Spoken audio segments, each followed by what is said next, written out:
오늘 하나님 말씀은 요한복음 15장 16절. 찾으셨으면 제가 받들어 읽겠습니다. 너희가 나를 선택한 것이 아니고 내가 너희를 선택하여 임명하였나니 이는 너희로 가서 열매를 맺게 하고 너희 열매가 남아있어 너희가 나의 이름으로 아버지께 구하는 것은 무엇이든지 그분께서 너희에게 주시게 하려는 것입니다. 잠깐 말씀에서 기도하겠습니다. 살아계셔서 지금도 끊임없이 주님의 뜻과 계획들을 이루어 가시는 주님, 저희들을 부르시고 저희들에게 이 마지막 때에 복음을 전할 수 있는 특권과 또 영과 진리로 경배드릴 수 있는 특권과 또 하나님의 자녀로서 부끄럽지 않은 삶을 살아갈 수 있는 그런 지혜와 능력을 허락해 주신 주님, 오늘도 저희들이 이렇게 한자리에 모여서 주님을 찬양하며 기도하며 또 말씀을 듣는 가운데 더욱더 주님 앞에 결단하고 헌신할 수 있는 계기가 될 수 있도록 복 주시옵소서. 항상 감사하는 마음을 잃지 않게 하시고 또 언제 어디서 무엇을 하든지 주님과 함께 한다는 사실 가운데 낙담하거나 실망하지 않게 하시고 오히려 고난과 시련과 역경을 견디고 이겨냄으로 인해서 주님을 영화롭게 해드릴 뿐만 아니라 아름다운 간증의 열매를 맺는 저희들의 삶이 될 수 있도록 주님 함께 해주셔서 오늘도 보여주신 말씀 위에 기름 부어주시고 또 입술을 주관해 주셔서 담대하게 선포할 때 또 주님 영으로 충만한 가운데 지체들의 마음 다 갈아주시고 또 이 말씀의 씨앗들이 잘 심겨져서 풍성한 가을의 수확과 같은 열매들이 맺어질 수 있도록 도와주시옵소서. 다시 한번 주님께 모든 것을 의탁합니다. 다시 오실 우리 주 예수 그리스도의 이름으로 기도드렸습니다.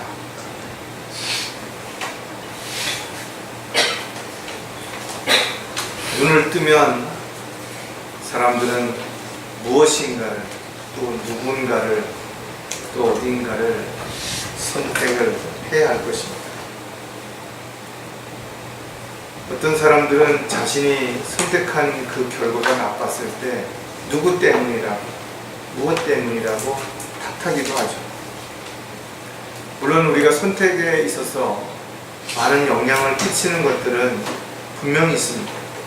그러나 중요한 것은 어떤 선택이든 그 마지막 선택을 자신이 했다는 것입니다.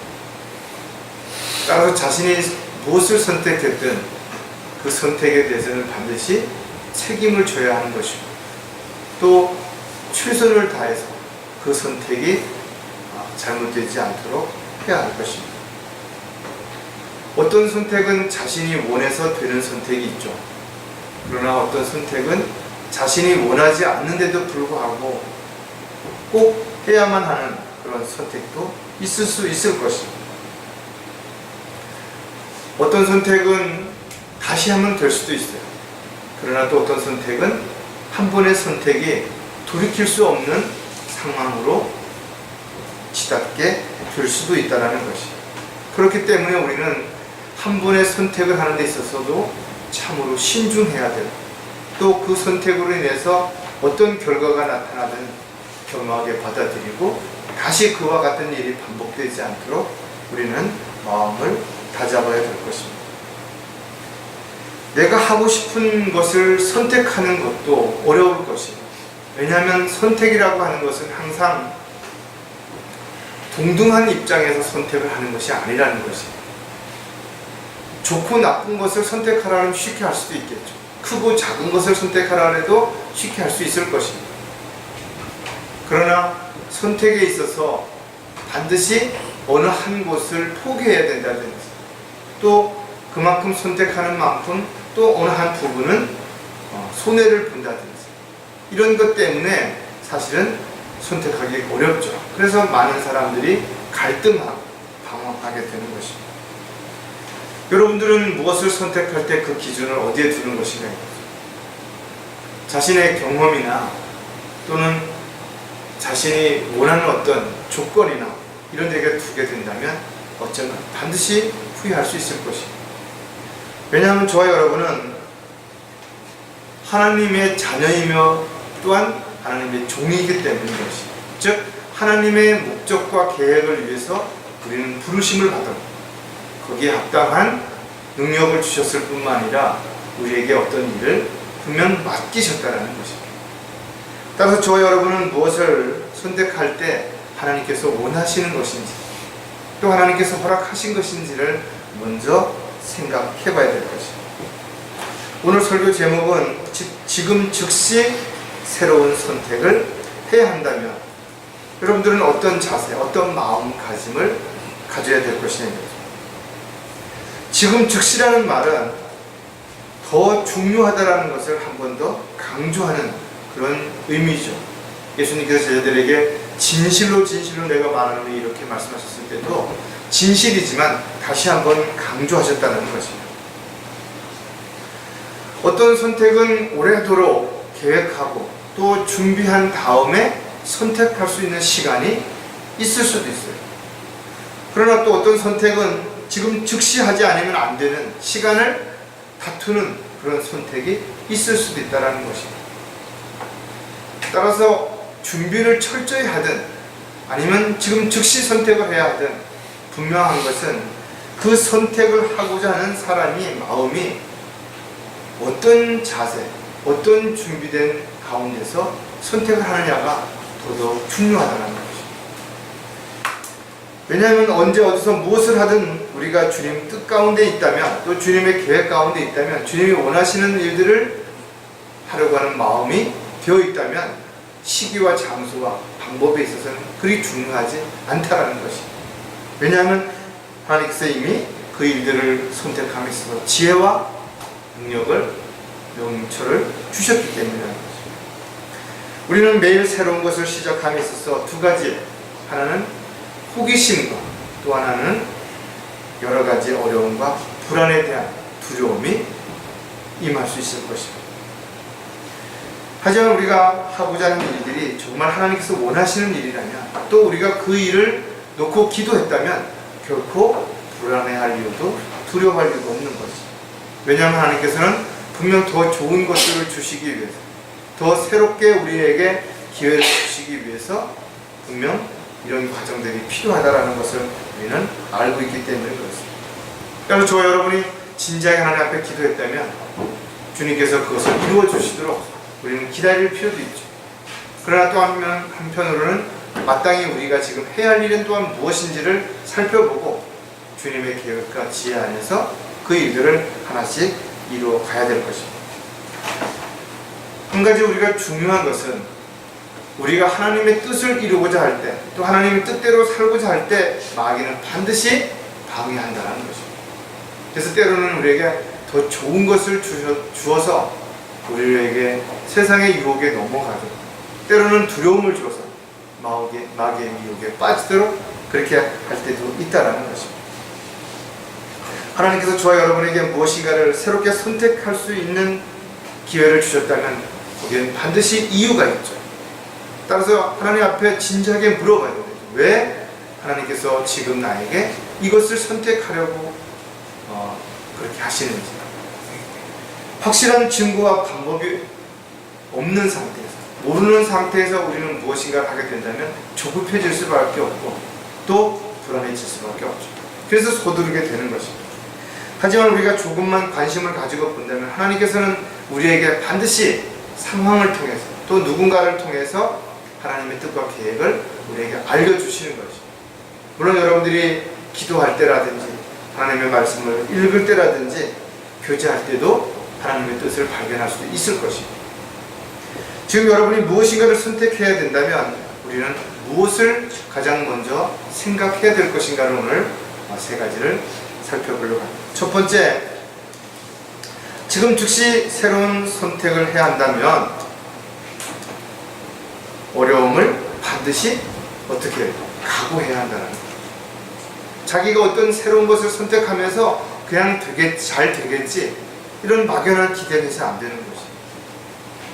오히려 지금 자기가 생각하는 어려움보다 더 큰 어려움이 생길 수도 있다는 각오를 하고 허리띠를 단단히 졸라매야 되겠죠. 마음의 끈을 동여매야 되는 것입니다. 무슨 일을 하든지 여러분들이 새로운 일을 할 때는 남다른 각오가 반드시 있어야 한다는 겁니다. 그냥 남들이 하니까 나도 한번 해볼까? 이런 식, 또는 다른 사람도 잘 되니까 나도 잘 되겠지, 이런 것들은 오히려 사람들을 포기하게 만들거나 낙심하게 만드는 가장 큰 요인 중에 하나가 되는 것입니다. 세상에 성공한 사람들의 자서전을 읽어보면 몇 가지 공통점이 있어요. 그 중에서 첫 번째가 뭐냐면 대부분 부지런했다라는 것입니다. 즉 게으른 사람은 아무도 없는 거예요. 무언가 열심히 늘 하고 있는 것을 우리는 발견할 수 있어요. 남들보다 일찍 일어나고 더 많은 일들을 하려고 애를 쓰고 또 생각하고, 그뿐만 아니라 시련과 역경들이 닥쳤을 때 피하지 않고 오히려 그것을 견디고 이겨냈다라는 것입니다. 이처럼 어떤 사람도 성공하기까지 아무런 문제도 어려움도 없이 그렇게 평탄한 길을 가는 사람 아무도 없어요. 말하지 않지만 감당할 수 없는 많은 일들도 있었고, 또 그 순간은 정말 힘들 수밖에 없는 그런 상황이 분명히 닥치기도 했을 것이고, 또 그들의 특징 가운데 하나는 그러면서도 그렇게 힘든 상황에서도 포기하지 않았다는 것입니다. 즉 많은 좌절 또는 어려움이 있죠. 그때 낙담할 수 있어요. 그런데 거기서 멈추지 않았다는 겁니다. 오히려 이런 과정을 통해서 인내를 배우고 끈기가 더 생겨난 것이에요. 세상에 어떤 것도 공짜가 없어요. 무엇인가를 배우려면 그만한 대가를 반드시 치러야 되는 것이에요. 우리가 고난과 시련과 역경을 견뎌내면 그 어려움만큼 훨씬 더 많은 것을 얻게 되고 깨닫게 되고 배우게 되는 것이에요. 그리스도인들에게는 승리하든지 아니면 배우든지 두 가지밖에 없는 거지. 왜냐하면 자신이 실패라고 인정하지 않으면 그것은 실패가 아닌 것입니다. 성공하기 위한 하나의 과정에 불과한 것입니다. 여러분들이 어떤 문제가 생겼고 어려움이 있어서 순간적으로 그 부분에서 시간이 지체되고 또 여러 가지 문제 때문에 일이 늦어진다 할지라도 스스로가 그것을 실패라고 인정하지 않는다면 하나의 과정에 불과하다는 것입니다.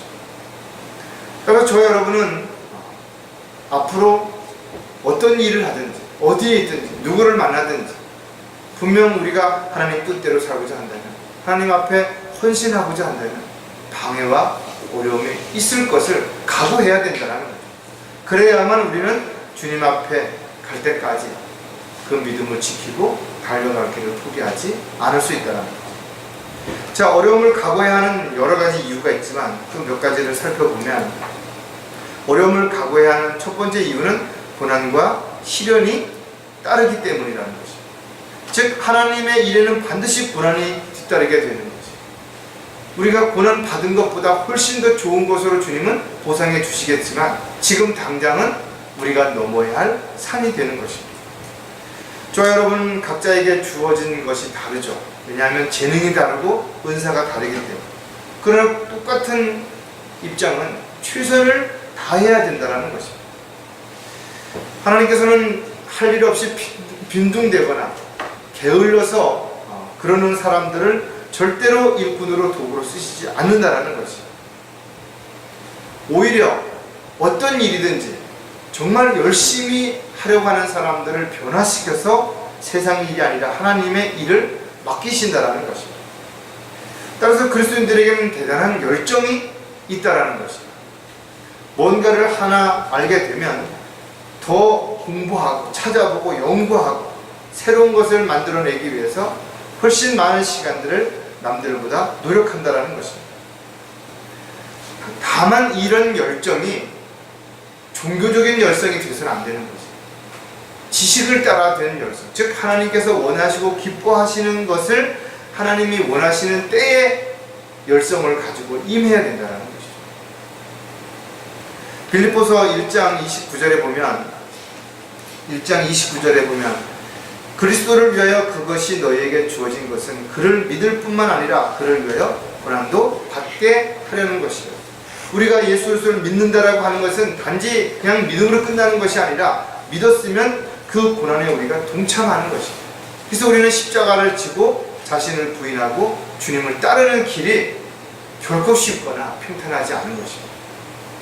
바울 사도는 그리스도의 고난이 자신에게 넘친 것 같이 많았다라고 고백하고 있습니다. 즉 그리스도의 고난이 자신에게 넘쳤다라는 것은 사도 바울은 그리스도의 고난을 몸소 겪고 그렇게 살았다라는 것입니다.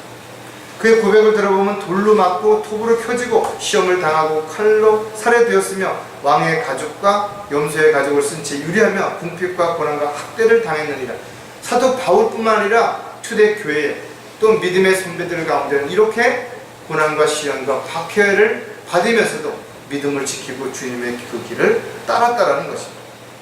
저 여러분도 복음을 전파하기 위해서는 간혹 처음 만난 사람에게도 비방을 받기도 하고 욕을 먹기도 하고 무시를 당하기도 하고 여러 가지 어려움을 겪을 수 있습니다. 이와 같은 과정들이 저에게만 있는 게 아니라 여러분들도 동일하게 일어나고 있다는 거죠. 그러나 우리가 낙오하고 좌절하고 낙담하고 포기하지 않는 이유는 무엇인가 하면 이것이 마땅히 저와 여러분이 해야 할 일이고 이 마지막 때에 주님께서는 우리를 부르신 목적이 바로 이와 같이 복음과 진리를 증거하기 위해서라는 거예요. 그래서 사도 바울은 디모데에게 편지하면서도 모든 일에 정신을 차리고 고난을 견디며 전도자의 일을 하고 내 직무를 완수하라는 것입니다. 저 여러분에게 아무리 힘들고 어려운 문제가 있고 상황이 부딪힌다 하더라도 주님이 맡겨주신 일을 완수하라는 것입니다.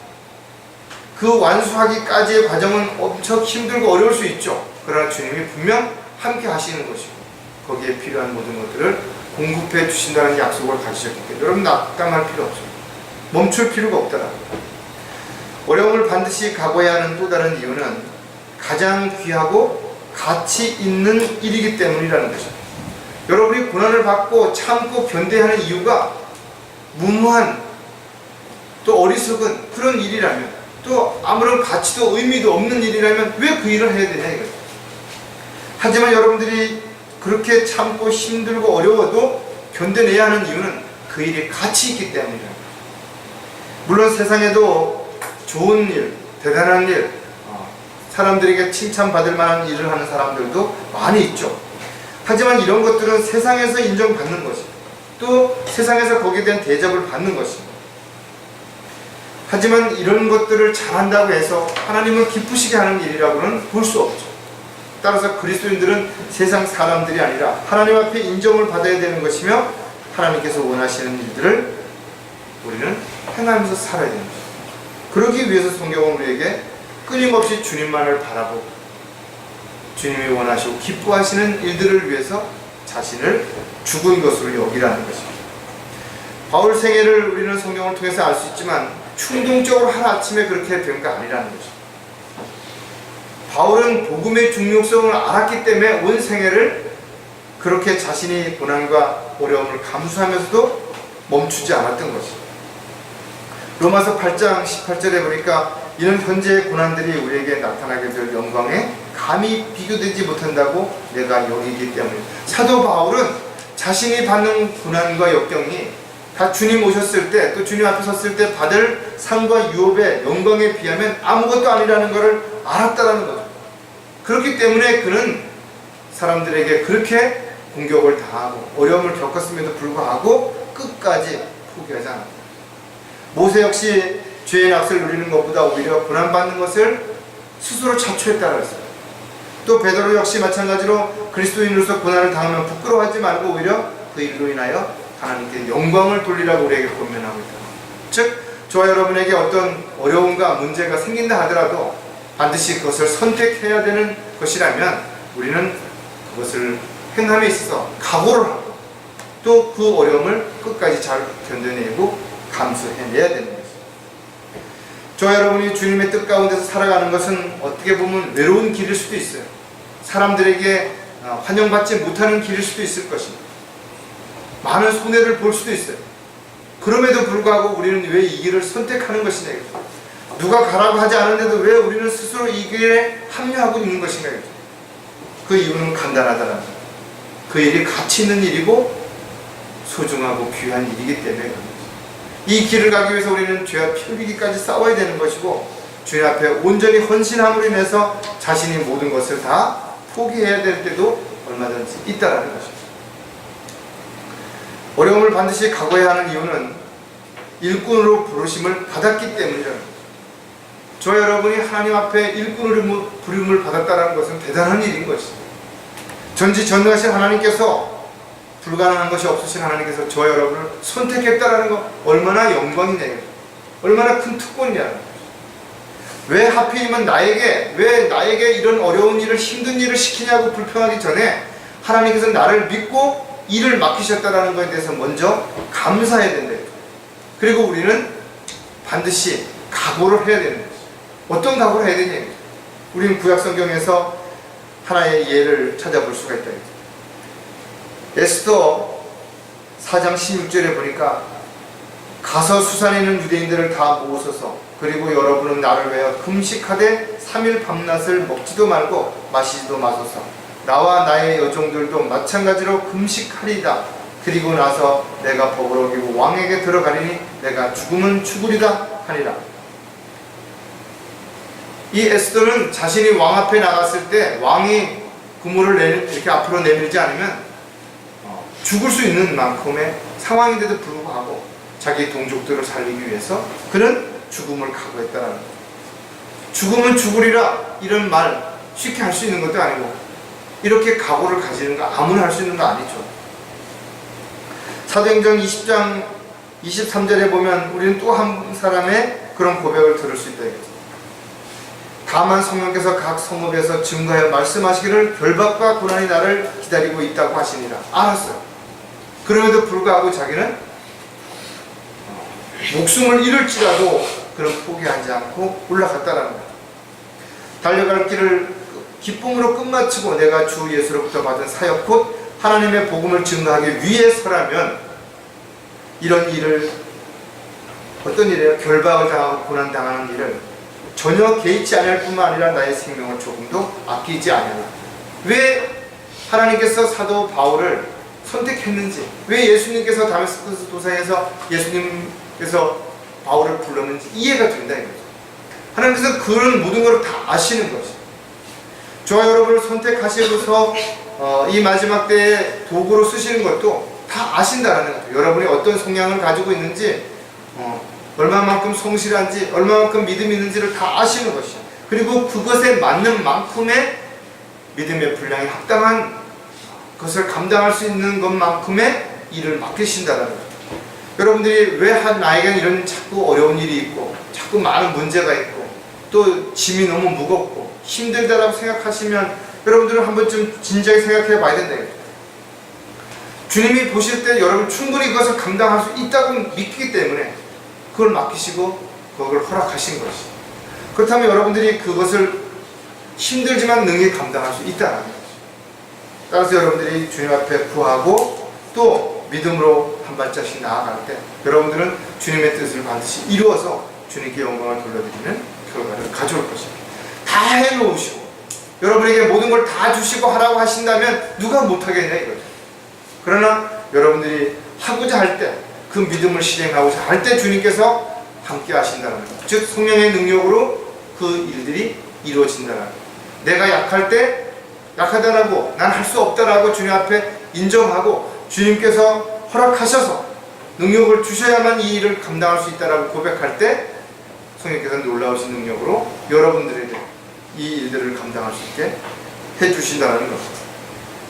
욥처럼 자신을 죽이실지라도 주님을 신뢰하겠다라고 고백할 수 있어야 되는 것이죠. 주님을 위해 에스더나 바울과 욥과 같이 자신의 모든 것들을 주님으로부터 받았고 주님을 위해서 내어놓을 수 있는 그런 각오가 우리가 되어 있지 않다면 우리는 주님이 원하시는 이런 새로운 어떤 일을 선택하고 새로운 어떤 것을 해가는 데 있어서 중간에 포기하거나 낙담하거나 도망가거나 할 수밖에 없는 상황이 될 수 있다는 것을 우리가 한번 좀 생각하는 시간을 가졌으면 좋겠습니다. 지금 즉시 새로운 선택을 해야 한다면 두 번째, 믿음으로 반드시 확신을 가져야 한다는 것. 확신 아무나 갖는 것 아니죠. 확신을 갖고자 하는 마음만 있다고 해서 가질 수 있는 거 아닙니다. 디모데후서 1장 12절에 보니까 그런 연유로 내가 이러한 고난을 당해도 부끄러워하지 아니하노니 이는 내가 믿은 분을 알고 내가 위탁한 것을 그날을 대비하여 그분께서 능히 지키실 줄을 확신함이라. 확신함. 자신이 고난을 당할 때 부끄러워하지 않았다는 거예요. 왜?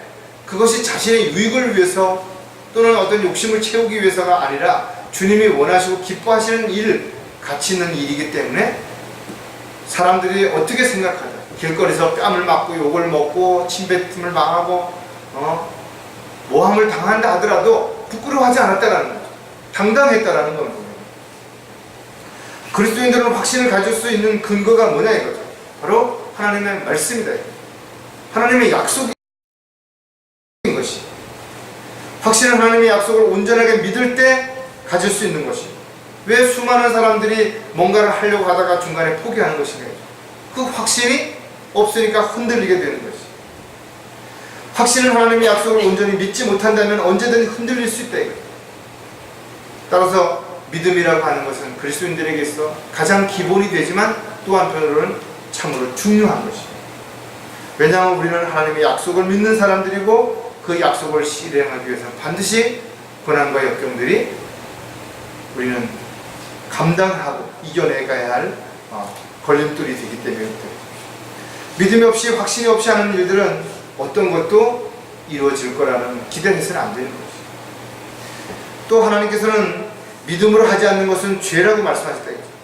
믿음이 없이 하는 어떤 것도 하나님을 기쁘시게 할 수 없다는 것입니다. 그렇다면 저와 여러분은 무엇을 하되 그것이 하나님의 약속 가운데서 확신을 가지고 해야 될 것입니다. 왜? 하나님의 약속은 반드시 이루어질 것을 우리가 믿기 때문에 그런 것입니다. 저와 여러분이 확신을 가지고 믿음으로 새로운 일을 시작하게 된다면 우리는 어떤 상황에서도 절대로 포기하거나 흔들리지 않을 수 있을 것입니다. 자, 그렇다면 믿음으로 반드시 확신을 가져야 하는 이유가 무엇인가? 또 좀 구체적으로 살펴보면 믿음으로 확신을 가져야 하는 이유는 끝까지 포기하지 말아야 하기 때문이라는 것입니다. 힘들게 되면, 어려움에 처하게 되면 포기하고 싶은 마음이 왜 안 들겠어요? 다른 것을 해볼까? 다른 곳을 가볼까? 다른 사람을 만나볼까? 왜 이런 마음이 안 들겠냐.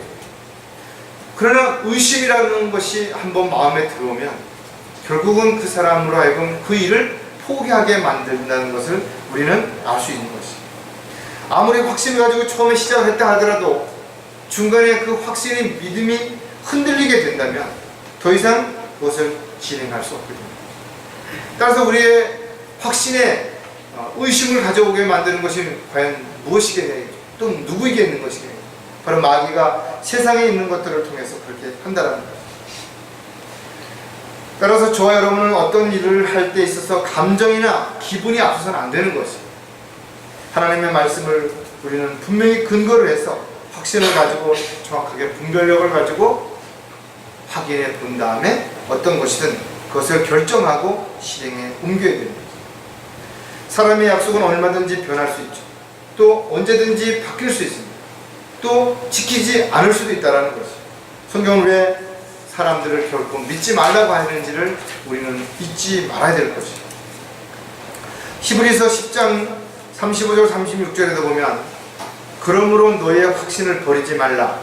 그리하면 큰 상이 있느니라. 너에게 인내가 필요함은 너희가 하나님의 뜻을 행한 후에 그 약속을 받기 위함이라 그랬습니다. 참으로 안타깝게도 많은 그리스도인들이 확신을 가지고 시작했지만 중간에 이런저런 이유와 핑계를 앞세워서 세상으로 돌아가는 것입니다. 즉 세상의 유혹과 마귀의 미혹을 견디지 못한 것입니다. 그래서 확신이 흔들렸고 확신이 흔들리니까 의심이 생긴 것이고 의심이 점점 커지니까 모든 것을 다 포기하고 놓아버린 것입니다. 히브리서 11장 13절에도 보면 이들은 모두 믿음 안에서 죽었으나 모두가 그 약속을 받은 것은 아니로되 멀리서 그것들을 보았고 확신하여 소중히 간직하였으며 또 이 땅 위에서 타국인의 순례자라고 고백하였느니. 이스라엘 백성들이 그렇게 살았죠. 저와 여러분들 또한 마찬가지로 어쩌면 우리가 주님 앞에 구했던 많은 것들이 다 이루어지지 않고 응답받지 못하고 죽을 수도 있을 것입니다. 우리가 죽은 다음에 우리가 행한 것들이 열매를 맺을 수도 있을 것입니다.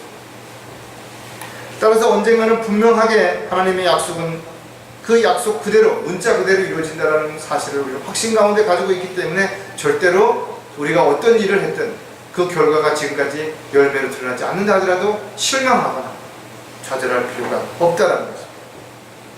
믿음으로 반드시 확신을 가져야 하는 또 다른 이유는 성령님의 능력으로 행할 수 있기 때문이라는 것입니다. 확신이 없다면 자신감이 결여될 수밖에 없죠. 그러나 확신을 가지고 한다면 어떤 일이든지 당당해질 수 있고 용기를 가지고 그 일을 추진해 갈 수 있는 힘이 있는 것입니다. 이 세상을 살아가면서 수없이 많은 일에 확신을 가지고 시작하지만 뜻대로 되지 않는 일들에 부딪혔을 때 사람들은 좌절하게 됩니다. 그러나 성경은 앞으로 일어날 일들에 대해서 정확하게 기록하고 있다. 중요한 것은 이러한 하나님의 약속을 알고는 있지만 사람들이 믿지 않는다는 것입니다. 또 믿었다고 할지라도 확신 가운데 그것을 끝까지 지키지 못하기 때문에 중간에 포기하게 된다는 것입니다. 데살로니가전서 1장 5절에 보면 데살로니가전서 1장 5절에 이는 우리의 복음이 말로만 너에게 이른 것이 아니라 능력과 성령과 대단한 확신으로 된 것이니 우리가 너희 가운데서 너희를 위하여 어떻게 했다는 것을 너희도 아는 바라옵니다. 저와 여러분이 어떤 것을 행할 때 성령의 능력으로 행하지 아니하면 인간적인 것은 한계에 부딪히는 거예요. 또 인간적인 노력은 그 결과가 항상 좋게 나올 수 있다는 보장도 없다는 것입니다. 따라서 성경에 기록된 말씀들을 기록된 그대로 이루어졌다는 것을 확신 가운데 있을 때 우리는 성경에 기록되어 앞으로 일어날 일도 확신 가운데 이루어질 것을 믿게 된다는 거죠. 고린도후서 3장 4절에도 보면 우리는 하나님을 향한 그런 확신을 그리스도를 통하여 가졌다 했죠. 저와 여러분이 이런 성경에 기록된 확신을 어떻게 가질 수 있는가 하면 내 안에 계신 성령님을 통해서 또 말씀을 읽음으로 인해서 확신을 갖게 되는 것입니다. 하나님의 일을 하려는 사람은 무엇보다도 하나님의 말씀에 대한 확신이 절대로 변해서는 안 된다는 것입니다. 왜냐하면 성령께서 인도하시는 대로 가지 않는다면 우리는 벽길로 가거나 엉뚱한 길로 갈 수 있기 때문에 그런 것입니다. 또한 성령님의 능력 없이 하는 어떤 일도 하나님을 기쁘시게 할 수 없기 때문에 따라서 많은 교인들이 하나님께서 기뻐하시지 못하는 그런 종교적인 행위를 하는 이유가 무엇이냐 이거죠. 바로 성령의 능력이 아니라 자신의 능력으로 자신의 경험으로 하려고 하기 때문이라는 것입니다. 믿음으로 반드시 확신을 가져야 하는 또 다른 이유는 말씀을 견고하게 붙들어야 하기 때문이라는 것입니다. 뿌리가 흔들리는 것은 뿌리가 깊지 못하기 때문이죠. 또 뿌리가 그 안에는 어떤 돌이라든지 뭐를 꽉 붙잡고 있지 못하기 때문에 바람이 불면 뿌리채 뽑히는 것입니다. 하지만 확신에 찬 사람들은 쉽게 지치지도 않고 불안에 떨지도 않죠. 왜? 뿌리가 든든하기 때문에 두려워할 이유가 없다는 것입니다. 하나님을 믿지 않는, 즉 복음에 순종치 않고 살아가는 많은 사람들 반드시 영원한 지옥의 형벌을 받을 수밖에 없다는 것. 그러나 그 사람들은 이것을 믿지 않는 것입니다. 또 이것을 아는 사람이 확신 가운데 전하지 않기 때문에 지금도 수많은 사람들이 지옥을 향해 달려가고 있다는 것입니다. 히브리서 3장 14절에 이는 우리가 처음에 확신을 끝까지 견고하게 붙들면 그리스도께 참여한 자가 되기 때문이다. 처음에 구원받았을 때는 누가 뭐라 하지 않아도 확신을 가지고 열정을 가지고 뭔가 하죠. 그러나 왜 자꾸 수시로 변하는 것인가? 그 확신이 자꾸만 흔들리는 것이죠. 왜? 세상을 바라고 세상에 있는 것들의 마음을 빼앗기기 때문에 그렇다는 것입니다. 그리스도인들의 삶은 참으로 많은 문제와 어려움이 늘 있게 마련인 것입니다. 따라서 순간적으로 확신이 흔들릴 수도 있고 의심하거나 두려움이 밀려올 수도 있죠. 그때 여러분들은 주님 앞에 무릎을 꿇는 것입니다. 또 말씀을 붙잡고 여러분들이 그 어려움을 극복해내는 것입니다. 우리는 너희 각자가 끝까지 소망의 온전한 확신을 향하여 같은 부지런함을 보여주기를 바라느니라. 저와 여러분 마찬가지로 모든 형제 자매들, 또 믿음 안에 있는 교제하는 형제 자매들 모두가 확신 가운데 말씀을 끝까지 붙들어서 어떤 경우에도 흔들리지 않고 사람이라든지 또는 어떤 환경에 따라서 낙담하거나 포기하는 일이 없게 되기를 간절히 바랄 뿐입니다. 그리스도인들을 확신해야 하는 또 다른 것은 선한 일을 시작하신 주님께서 반드시 그 일들을 완성하실 것을 약속하고 있다는 것. 주님은 절대로 저와 여러분을 떠나지 않습니다. 버리지도 않은 것이. 또 모든 필요를 분명히 공급해 주시겠다고 약속하셨다는 거죠. 그렇다면 저와 여러분이 주님에게 붙어있는 한, 우리가 그 말씀을 끝까지 붙들고 있는 한 어떤 것도 우리를 하나님의 사랑에서 떼어놓을 수 없다는 것. 또 우리를 낙심시키고 좌절시킬 수 있는 것이 없다는 것. 마지막으로 지금 즉시 새로운 선택을 해야 한다면 주 안에서 반드시 힘을 합해야 한다는 것입니다. 새로운 일을 시작하는데 무엇보다도 가장 큰 힘이 되는 것은 누구예요? 바로 가족일 것입니다. 또 아내나 남편이 정말 자신이 하는 일을 믿어준다면 천군만마를 얻은 것보다 더 큰 힘이 되겠죠. 그러나 반대로 가족들이 사사건건 방해를 하게 될 때 그것처럼 힘든 일이 없습니다. 지역 교회 안에도 마찬가지예요. 어떤 일을 추진하고자 할 때 무조건 반대하는 사람이 있다면 일이 추진이 안 되는 거죠. 따라서 그리스도인들은 어떤 부분에 대해서 잘못된 것이 있어서 그것을 바로 잡고자 한다면 반드시 대안을 제시해야 된다. 이런 문제가 있는데 이런 문제를 해결하려면 이렇게 해야 된다. 대안이 없이 그냥 던지고 보는 식으로 무조건 딴지를 거는 것처럼 하여서는 아무런 도움도 안 될 뿐만 아니라 오히려 그것은 새로운 것들을 추진하는 데 있어서 발목을 잡는 것에 불과하다는 거죠. 저와 여러분이 마찬가지지만 믿음이 성장하는 데는 다양한 방해, 걸림돌이 있기 마련인 것입니다. 따라서 믿음이 하루아침에 성장하는 거 아니에요.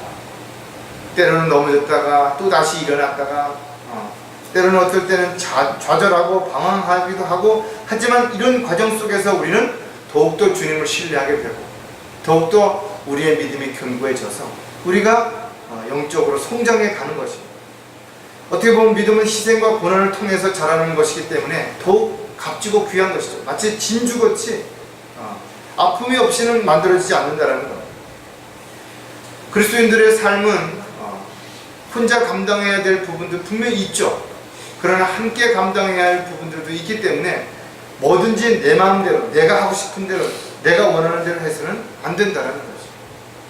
오히려 서로 지혜를 모으고 힘을 합할 때 막강해지는 것처럼 저와 여러분이 지역교회 안에서 서로를 이해하고 배려하는, 사랑하는 마음이 크면 클수록 교회는 더 강성해지고 더욱더 빈틈이 없어서 마귀의 공격을 우리가 대비할 수 있게 되는 것입니다.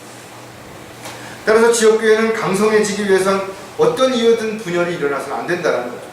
마귀는 끊임없이 이간질시키고 서로 미워하고 시기하게 만들고 그 틈새를 비집고 들어와서 교회를 또 가정을 분열시켜서 하나님을 올바로 섬기지 못하도록, 낙담하고 쓰러져서 하나님의 일의 일꾼으로 쓰임받지 못하도록 그렇게 한다는 거죠. 자, 주 안에서 반드시 힘을 합해야 하는 여러 가지 이유가 있지만 또 그 중에 몇 가지를 살펴보면 분열을 미리 막을 수 있기 때문이라는 거죠. 즉 어느 조직이나 어느 단체나 마찬가지지만 분열되면 힘이 반으로 줄어드는 게 아니에요. 급격히 힘이 떨어지기 때문에 그냥 무너져 내린다는 거죠. 회사라든지 어떤 조직에 문제가 생기게 되거나 어려움이 생기게 되면 반드시 박쥐같이 양다리를 걸치는 사람들이 있어요. 또 멀찌감치 서서 구경만 하고 언제든지 자신에게 불리하면 도망가고 또다시 어떤 유익이 있으면 슬며시 합류하려고 하는 그런 사람들도 있다는 것입니다. 또 변절자가 생기죠.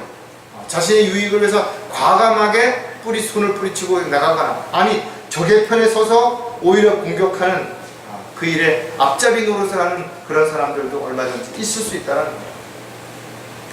고린도 교회처럼 육신적인 그리스도인들은 언제나 분열과 시기와 다툼을 일으키는 것을 사도 바울은 경고하고 있는 것입니다. 지역교회가 무너지는 것은 바로 분열입니다. 지역교회는 소수의 인원이라 하더라도 똘똘 뭉쳐있으면 마귀를 대항할 수 있는 힘이 있다는 것이. 하지만 분열된 교회는 이미 모든 힘을 상실했기 때문에 그것은 오합지졸이 되는 것이. 따라서 교회는 어떤 경우에도 분열이 일어나거나 서로 간의 의견이 충돌되어서 나눠지지 않도록 철저하게 어떤 문제가 있으면 하나님의 말씀을 근거로 해서 살펴보고 원인을 찾아내서 분열이 일어나지 않도록 막아야 되는 것입니다.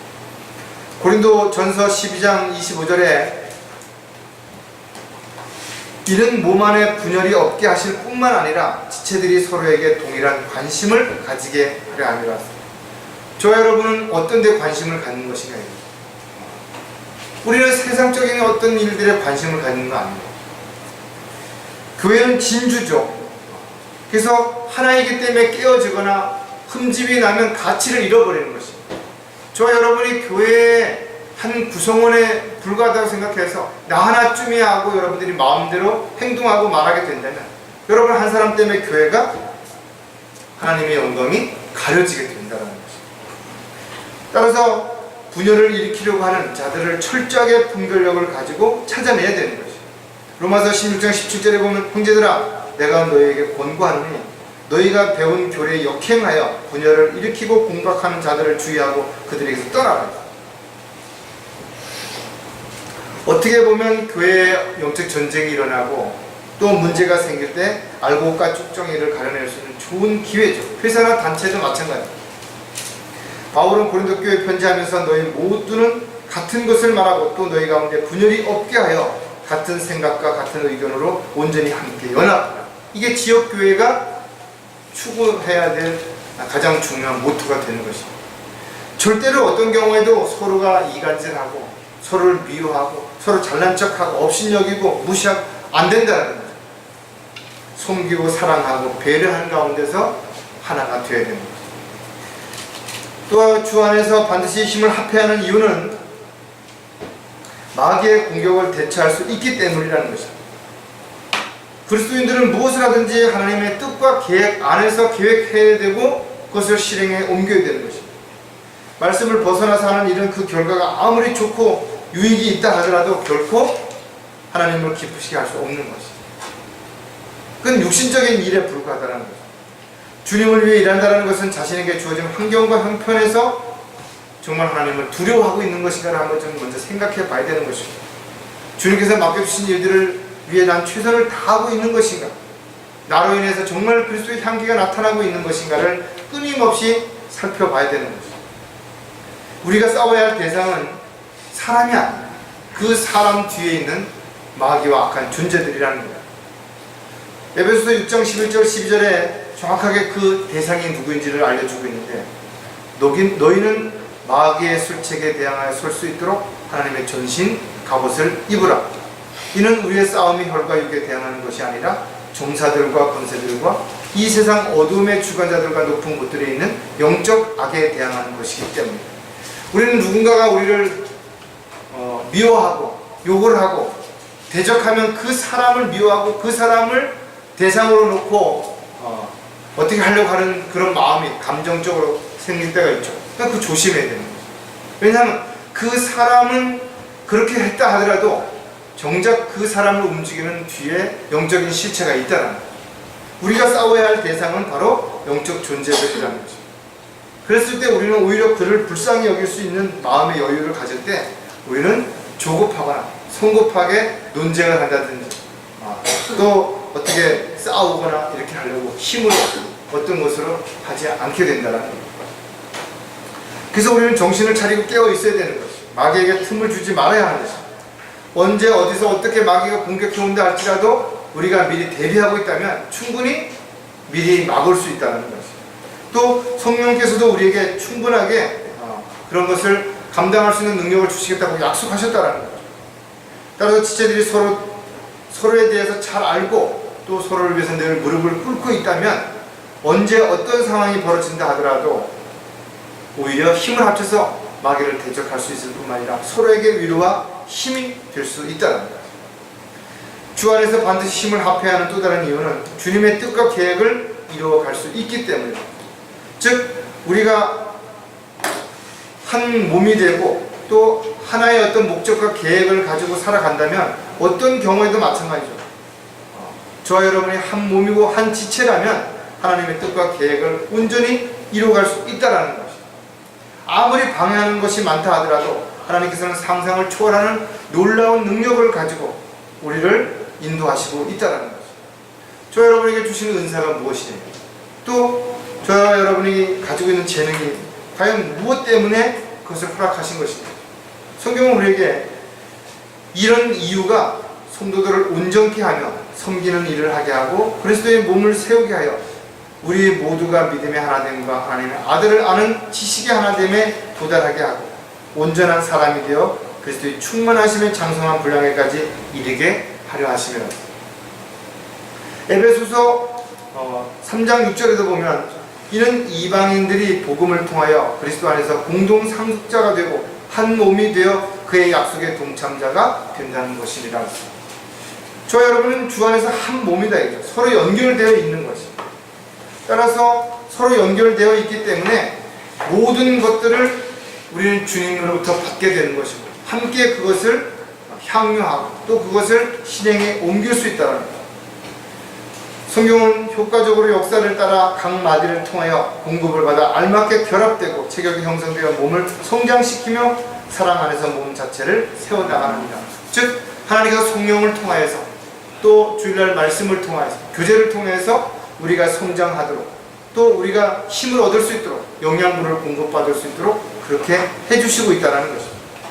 따라서 저와 여러분은 그리스도 안에서 하나가 되어야 하는 것은 물론 서로 지체이를 사랑하고 아끼고 또 서로에게 위로와 힘을 줄 수 있는 그런 삶이 지속적으로 될 수 있도록 늘 자신을 돌아보고 자신으로 인해서 다른 사람이 힘들어하거나 어려움을 겪지 않도록 늘 정신을 차리고 깨어 있어야 된다는 것을 다시 한번 생각할 수 있는 계기가 되시기를 주의 이름으로 부탁을 드리겠습니다. 기도하겠습니다.